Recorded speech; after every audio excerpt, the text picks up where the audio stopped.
Second tune-up game between USA and Australia. Tingnan natin yung laro nila ngayon. Lumamang sila ng more than 10 points, almost 15 points. 14 points at the start of the fourth quarter. Pero ganda talagang pinakita ng Australia. Ayan, humahabol sila.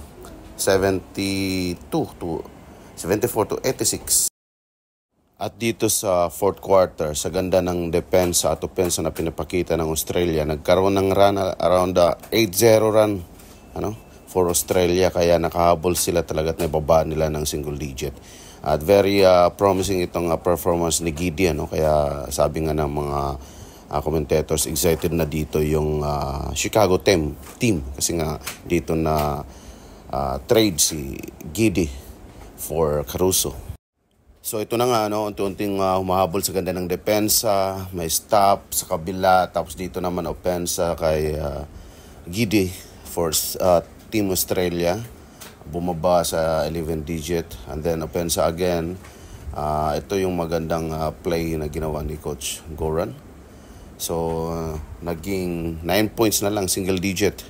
Sa kabila naman, tingnan ni Holiday. Hirap na hirap, ang ganda ng depensa ng Australia. Makita nyo na may kumpiyansa na rin sa bagay. Number 6 naman tong Australia. So ito ulit running floater ni Giddy. So bumaba yung kalamangan ng Australia. Bumaba na yung kalamangan ng USA. So dito 7-point lead na lang from here. Naka-score. Pero makita niyo sa statistics, ang taas ng percentage, taas ng turnovers ng USA. Ibig sabihin, ang ganda ng pinapakitang depensa ng Australia. The same lang naman ng field goal percentage nila at 49%.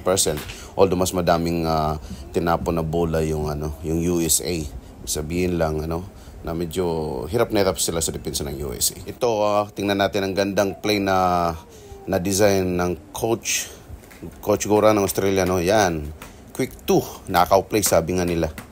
Ayan, quick 2 yan.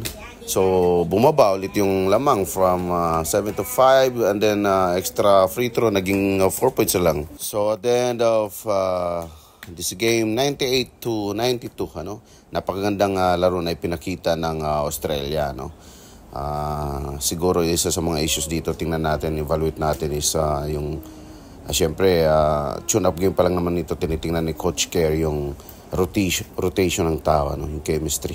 So, syempre, iba na yung magiging takbo ng laro nito sa actual game.